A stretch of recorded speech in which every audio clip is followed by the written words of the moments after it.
Welcome in to the 2023 MLB Fantasy Baseball Analytics Show. We are kicking off draft prep here today. The goal of today's meeting is to get us out of the starting blocks really strong. We're going to be building up some of the evolution of salary cap drafts as we get into it. And this season, it's a little bit of an encore season because we got a lot of things right last year, boys. And now is time you can feel comfortable taking some of those victory laps. I know that followers of the pod were winning championships again last year because we were very, very right. We made some breakthroughs on pitching, so we want to continue to build off of that because I've got owners out there that I collaborated with. We took down juicy championships, and they told me they want to go back to back. That's going to be a tall task. I myself got a little salary cap championship, so I'll be looking for that elusive Winter Leagues championship. And this year I've decided I'm going to jump into TGIBF, the Great Fantasy Baseball Invitational, and I want to make a splash there. So I think we've got enough. I think we're deep enough to be able to make that impact. And I'm going to get you guys going with where we need to be looking to get your draft sheet started. So, of course, every season, the way we start, get that Excel spreadsheet out, get the columns going across the top. Starting pitching. I'm doing two columns, RP1, RP2. So I've got the starters and I've got some RPs that I'm thinking about because I've come around to getting closers. It's easy for us. We can see through who the real quality arms and strikeout artists are in the closer position. So it's just like making our free throws. You know, why give up the easy money, the free money? So we get closers, come across outfielders because there's so many of them. Outfield, first base, second, short, third, catcher. And the first step here, as it's a blank sheet, is you just want to space it out. I'm not diving too deep into players, but I've got to get the main group onto my sheet to figure out who's the best player, who are going to be leading the rankings like we predicted last season. And it's a little hard to get started because honestly, if you took out our last season's list, you probably could draft from it again because, as always, we are drafting for next year's ADP. So there's only really slight adjustments in terms of hitting and seeing how it played out. Were we right? Did we get something correct? Who emerged? Really taking a new snapshot, letting go of last season, and looking at the topography of hitting in the MLB through advanced metrics. So we're going to start really with Baseball Savant, baseballsavant.com. And a lot of people are pretty sharp to the barrels list, but the next level that we go to is on leaderboards, hitting, it's under batting, and going to that percentile rankings leaderboard. And here it is, color-coded, just laying out all the hitters. I want to dig in a little bit here and just add some analysis to what we're seeing here on the color coding. And you're able, without zooming into the counting metrics, because I didn't even go to counting. I don't want to see who led an RBI. I don't care right now about runs. I'm just looking for pure hit tool here. XWOBA, the X is something that StatCast is adding on there for expected. They're doing all their expected stats, XBA, XSlug, XISO, XOBP, as we know. So batting average is your typical per at-bats, hits per at-bats. Slugging adds a weighting to a first, second, a single hit, a double, a triple, or a home run. ISO strips out singles and just looks at doubles, triples, and home runs. OBP, on base percentage, adds in a walk component. So we kind of know how those statistics work. Barrel and barrel percentage. What you have in barrel is just straight barrel number. Barrel percentage is used to figure out per batted ball event. We've got exit velocity, max exit velocity, and really kind of honing in here on that K percentage, that BB percentage, and a little bit of the whiff this year to see how these guys operate. And I'll just kind of spoon feed you the list, but I encourage you to go in there and sort through the list yourself, and we'll sort through some categories. And here we have Yordan Alvarez, Aaron Judge, and it was the first video last season. I told you guys the first impressions, don't forget them. Don't let them get lost. That's why when I first start throwing the things down on my sheet, it's very spaced out. Players don't have to be line by line after each other. Space them out for some approximate value so that the shape of the hitting naturally comes out. And there we have, as we expected, Jordan, Aaron. And this is the interesting thing with Aaron is we look at his K percentage and his whiff percentage.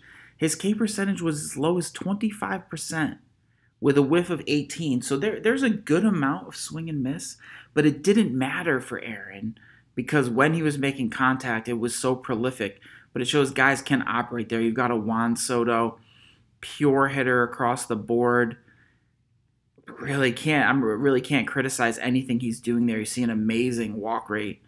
Freddie Freeman, if you look, you see the little flaw in his game. You see that 68 on the barrel percentage.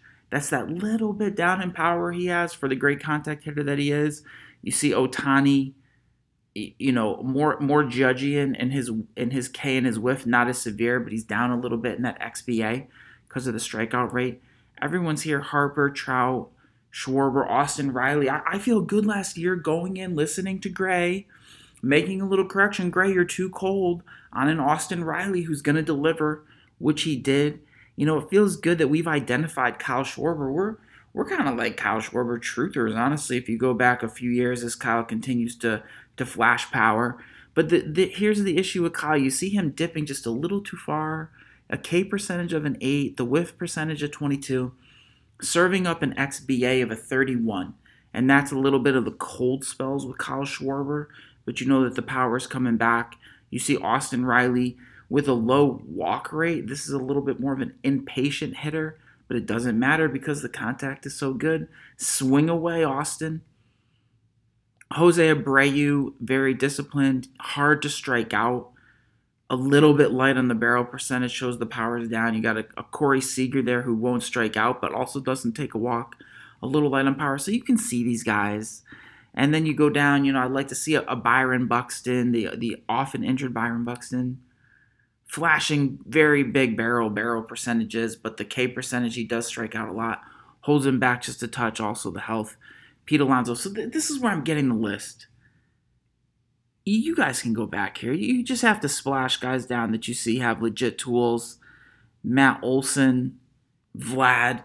The place that I'm back in, I don't know how guys are really going to assess the top 10 this season because it's going to be hard to not touch an Aaron Judge or a Jordan. For me, Tatis Jr., Ohtani, Acuna, Soto, Harper and Trout, all really first round before you even think about going somewhere else. Austin Riley. So it's a pretty deep first round.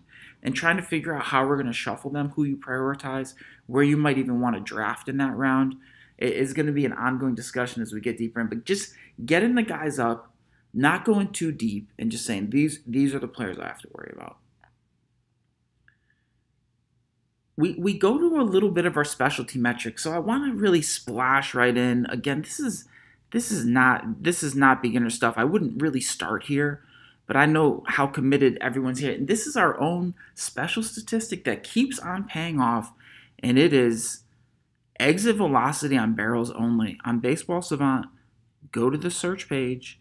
There's a couple fields you got to change here. You got to change player type to batter. You have to change quality of contact to barrel. And then on the bottom middle, there's sort by. You have to change it to average exit velocity. This will pin down just the barrels because of the outcome and then report the average exit velocity in those barrels. And we get to see some very, very important data. These are guys who I won't forget all season. It's day one of draft prep, and I'm already pretty sure about who's going on the team just based on this metric. Giancarlo Stanton, 51 barrels, 110 on the exit velocity. Stands alone. The power will be there. The health may not. What you'll see here is some guys with a couple single-digit barrels. It doesn't really matter. That's kind of like some fluky hard hits, but they didn't hit it enough. And here we have O'Neal Cruz, 32 barrels, not a lot of swing and miss in his game, 109 on the exit velocity. I'm in on O'Neal Cruz. If I can, we'll see what the price is. We'll see if I'm ready to start him with the swing and miss. But I'm very high on O'Neal Cruz with that kind of exit velocity and barrels. Vladimir Guerrero Jr. If there is any sort of coolness, coldness on Vlad, I mean, I believe Vlad is going to, he's just too young and too good. He's going to get in here and take over at some point. So I'm all in there the first round. The second round is a gift on Vlad Guerrero, 108.9 exit velocity on barrels. And there he is, Mr. Career Year, Mr. MVP, Mr. Contract Off-Season Workout Program, Aaron Judge, 108.6 on 106 barrels. Maybe saw one of the most prolific seasons we'll ever see in baseball from Big Aaron, but we knew he was going to be there, sort of king of the hill from last season. Let's identify some more legitimate power here. Ronald Acuna, 108.1, 44 barrels. Pete Alonso, 108, 59 barrels. I'm staying in there. That was Ronald barely a year off of an ACL. Pete, maybe 28, 29. Keston Hiura, only 19 barrels itself. Jesus Sanchez, 22. Here you have Bryce Harper at 37, 107.9. Yordan Alvarez, 107.7. Austin Riley, 107.5. Schwarber, 107.5. Byron Buxton, 107.4. You get down to Joey Gallo, 107.4. Trout, 107.3. So, if Trout's doing it, then everything above Trout is going to be getting it done. The difference is Joey Gallo doesn't make enough contact. Springer, Cordero, Ohtani's here at 107.2. And my cutoff is about to be 105 or 106, but I like to name these guys, and they have to be up on your list. They have to be getting a boost because any fluctuation in more contact from these particular players is going to lead to a lot of hits and potentially power. And here I get a little excited. Bobby Witt Jr., 107.2 on 40 barrels. What a special little player Bobby Witt could be, flashing the real power. Michael Harris II, 107.1. That's legitimate. That stuff is the real deal. So we're already seeing that. Those are my young players. Michael Harris II, Bobby Witt Jr. Who did I have at the top? O'Neal Cruz. We're gonna get some of that. I'm not gonna really debate it, cool or hot there. We're gonna put those guys on a team. Joe Adell's got some good hit power. And then it starts to soften. Yelich still hitting hard. Who else is on here? Luis Robert, 106.8. Pretty injured last season. Teoscar, 106.8. Matt Olson, 106.6. So that's still legit power. Riley Green surprised me at 106.4. Devers only 106.2. So you see, Devers a little lighter in the power there. Not hitting as hard. We know that the launch angle is down a little bit, and that's why we're seeing Devers not really giving us that 38 bombs, 35 bombs. We'll have to see a little bit of a change in approach. Juan Soto's a little bit flat, a little bit more patient at the plate, more of an OBP guy. We have him at 106.1. So that's going to be something to look at there, and it really starts to flatten. But those are the big power guys. We love going to that. And we'll just take a quick peek in because, so looking around, just getting the names on there and starting to say, hey, how did these guys do? Because in season, I'm mostly watching my players. When somebody else has a big season or is on another team, I'm probably not watching them intently. So you kind of have to go back and survey the whole league, who did the whole thing. Everybody is on the regular leaderboards, the exit velocity and barrels, but I'll just give you one little tool there. I mean, obviously, barrels per plate appearance is good. Barrels per batted ball event, you got to be looking there.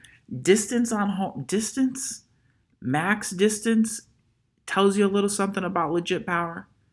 Average home run distance, telling you a little bit about power. But the one that I like is sorting the 95 mile per hour plus by just numbers of hits, and then looking at the right side column for where you get that dark red or that 8.7. And just coming back there because that's an intersection between a lot of hard hits and the barrel, which means most likely the launch angle is good. And these guys are going to fluctuate more or less with home runs, but they're striking the ball. Judge, 247, a big glaring 15.2 barrel per plate appearance. In front of him, Vlad, Abreu, Bichette. With Abreu and Bichette being a little flat on the barrel. Austin Riley pops, Yordan pops, Ohtani, Kyle. I mean, Adolis and Juan if you want. Christian Walker, we got to look at kind of a new guy. Anthony Santander, kind of new. Ryan Mountcastle at 10. I'm high there. Rowdy Tellez even 8.8. Julio Rodriguez 8.6. Teoscar 9.7. The numbers, they just pop off the page. Willie Adames, Ronald 8.3, way down there, way down there. J.D. Martinez, Taylor Ward, somebody we have to look at, way at the bottom, 11.8, Mike Trout. So that's a good one to go by. Mike was a little bit injured, so he didn't get the full allotment of at-bats last season, but that's going to get us started before we go in. We got to switch over. We're doing some work here today. There's more going on to pitching. As we unpack the physics of pitching, what's really fun about baseball is how everything is isolated.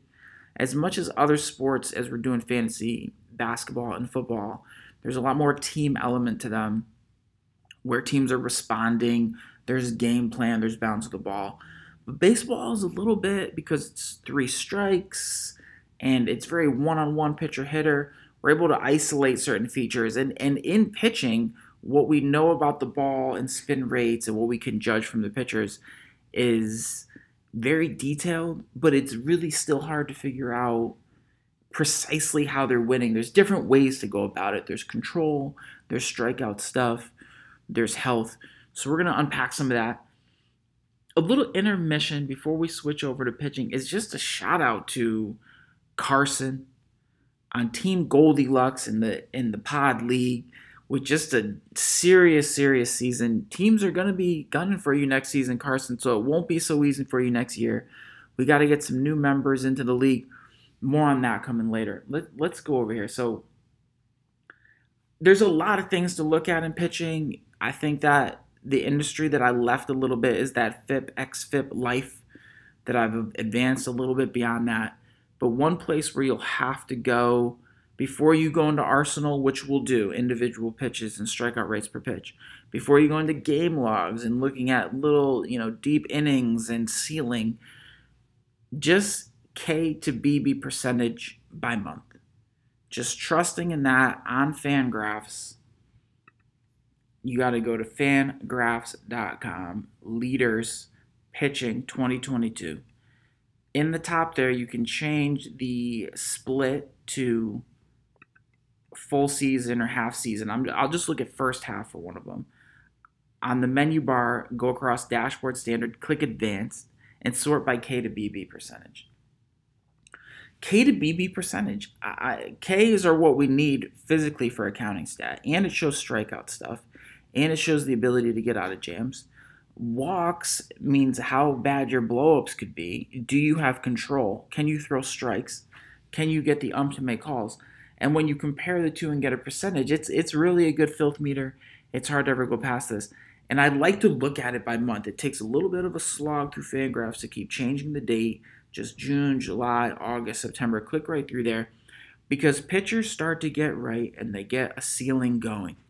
What we were seeing in the beginning of the season from the pitchers, I think of it a little bit like bowling.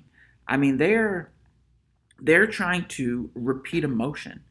They really can't control the ball after it leaves their body. So their control is through the motion, through the release. After that, it's up to movement and if the hitter responded. So they're trying to get into a repetitious groove. They're getting into their workouts. And what I see over time, pitchers really finding a groove late. And as we saw with some Dylan Cease on our team from last year, Shane McClanahan from last season, we saw burgeoning ace stuff. These guys were really filthy going into the playoffs. I had some pitching staffs. I know you guys did too. If you had any of these same pitchers, like 90 innings of 1.2 ERA with, 9+ K per 9, just really scary end of the season. So when we're buying our pitchers, we have to know there's variance in the beginning of the season. We're trusting them through. Some people gave up on Blake Snell, and I found some Blake Snell waivers. Blake Snell got very, very hot at the end of the season. So, giving your pitchers time, knowing what you have in the arsenal when you come in, this would be one really key pointer that I'm high on. I'm glad I just remembered it. When your pitcher comes out in the season with down spin rates, you need to get off of that pitcher. Trade him away. Those spin rates do not come back up. I saw Walker Buehler down 200 RPM on the slider, 200 RPM on the fastball. Walker Buehler was clearly injured. I don't know. I felt almost a responsibility to call the Dodgers organization and say, listen, you guys have to shut Walker down. They saw a little bit of a balk of the elbow, and then they kept pitching him. All of his stuff was down. You can't recover from down stuff. Your stuff doesn't play right. The spin rates don't come back. And that is very clear very early in the season. So if you get in a situation, any of these pitchers, we don't know when it's going to happen. I mean, Walker did pitch deep into the playoffs, so we can see that fatigue. But that is just a big red flag. It'd be something strategically to mix into your game. So besides K to BB percentage, we'll just jump over. It's in the advanced. You switch the tab to plate discipline and swinging STR percentage, swinging strike percentage. Another pretty much filth meter here. We talk about what our tolerances are, what we can deal with. I mean, it's only 10, 12 names. McClanahan, Burns, Cease, Gausman, Robbie Ray, Cole, Rodon, Jordan Montgomery, 13.5. We'll have to look at it. Shane Bieber, Pablo Lopez, Carlos Carrasco with 13%. I can do down to 12%, so I'd probably include Gonsolin, Anderson, Alcantara, Kyle Wright, Wheeler, Urias and Tristan McKenzie knocking on the door. But swinging strike per month is another good one. That average basically resolves game-to-game fluctuations on swinging strike, which could also fluctuate based on the team or the approach that day. But I will pick that apart in game logs. I mean, that's a game log summary of the overall swinging strike burden, so it's a pretty good generalization without just going to game logs, and that's pretty good on a month-to-month basis. So what's interesting to me, we're going to jump back for pitching, is that the percentile rankings on the leaderboards, pitching, percentile rankings, it's not so good in reverse. Percentile rankings, for some reason, it's great with hitting, but when we go to look at the pitching, it's not so clear. There's a lot of really good pitchers that are low on the xWOBA, and it's an xWOBA sort. It's not the same in the reverse. I mean, obviously, we knew that Class A was going to be fire last year. Here he is up at the top again. Jake DeGrom, total filth. But as we look at the columns, I don't want to hide the ball on you, but OBP is going to be sort of the pivot point because it has the walk component in the stat. Their OBP will be lower if they're not walking guys, which will kind of indicate control. And you'll see that guys can exist with a lot of other metrics across the board, XBAs, Ks, walks, whatever they're doing, velocities. But if they can keep that OBP down, that's still a viable pitcher. I mean, even barrel is a little bit misleading on this end because some of the guys that throw really hard get barreled a little bit more often because they have more velocity to work with, more force is being redirected against the ball. So we have to really pick apart what we're seeing in some of these. And I do like the K to BB. So K percentage to BB percentage, they're right next to each other. And this can kind of correlate with what we were just grabbing from K to BB on Fangraphs. So going through here, check them out. I mean, there's one man I'm going to talk about right now is Spencer Strider. I mean, he's very high in this list. He's just behind DeGrom. He's above everybody else. We'll dig into this profile later. The strikes is 99. The walks is 40. That's not terrible. He has a monstrous arsenal. I just peeked in real quick. 98 cheddar. Ridiculous swinging strike rates on everyone. I don't know if it's fluky because they couldn't see him, or we may be looking at a prolific arm in Spencer Strider if he can stay healthy. Just one thing that jumped out. So it's a little messy here. What kind of sorts would clean this up? Sort by K percentage. So sorting by K percentage is a little bit like who's going to get me the strikeouts? Here we go. DeGrom, Strider, Rodon is on there. But what you can see is when that number, as we go from darkest red to a little bit lighter, when it's matched with a high BB percentage, that's somebody attaining K to BB. So look at these names it pops. DeGrom. A little section, Heaney, Durant, Swanson, Minter. Those guys are not starters. Chris Martin, not a starter. Rafael Iglesias, 92-82. Max Scherzer, 89K, 96 walk. There he is down there, the 96 walk. Shane McClanahan, 82 walk. Aaron Nola, 85K, 99 walk. Class A, Gaussman, 83K, 98 walk, 97 walk. So we're seeing that walk, how important that is for these guys. Kershaw, 80K, 93 walk. Verlander, 80K, 94 walk. And Verlander, as good as he went last season, his barrel was down at 24. So you can still be a very good pitcher with a low barrel for whatever reason if you're throwing hard and if you're limiting who's on the bases.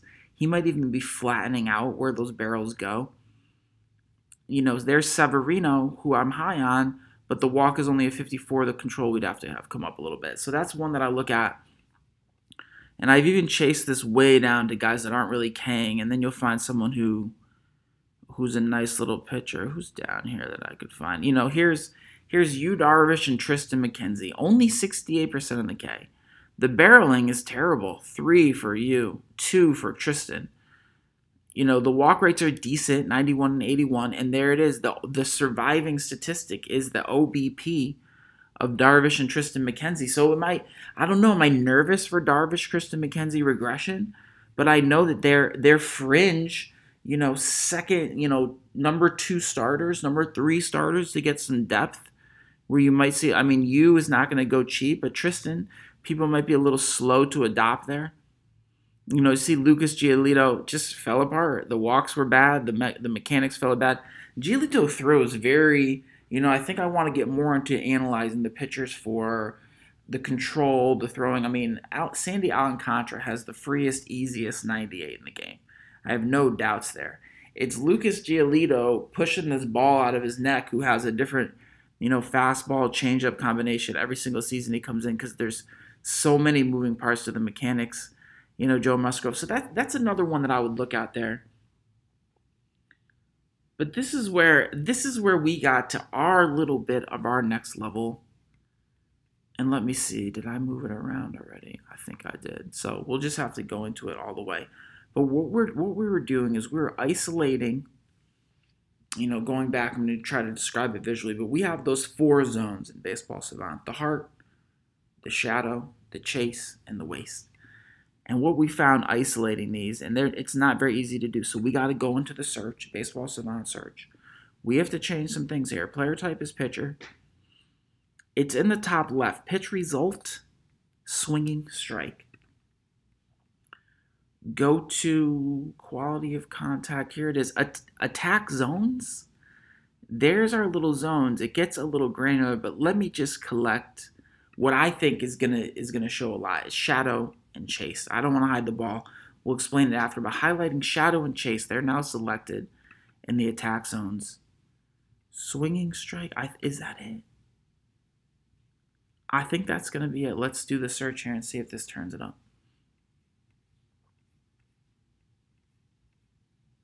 Yeah, what this did is just show in those zones who generated the most swinging strike. And what I noticed looking at this is there's not as much in the heart, because pitchers shouldn't be in the heart. Hitters aren't going to swing and miss in the heart. Where you start to get more of a chance to make hitters miss is in the shadow, where guys are chasing a little bit, and then also in the chase. So I looked at the chase, and you think hitters want to lay off, but there are swinging strikes being had out in the chase, and it's hard to know right now where is better. My theory, I think, is that shadow swinging strike is the most important. Chase is probably important. I think heart it says something, but it's less important. But here I did a combined chase and shadow list on swinging strike, and we get the numbers of times it happened. And it's a pretty good list for who was really good. Corbin Burns, 358. Garrett Cole, Cease, Gaussman, Alan Contra, Bieber, Robbie Ray, Nola, McClanahan, Ohtani, Pablo Lopez, Brandon Woodruff. Down to 270.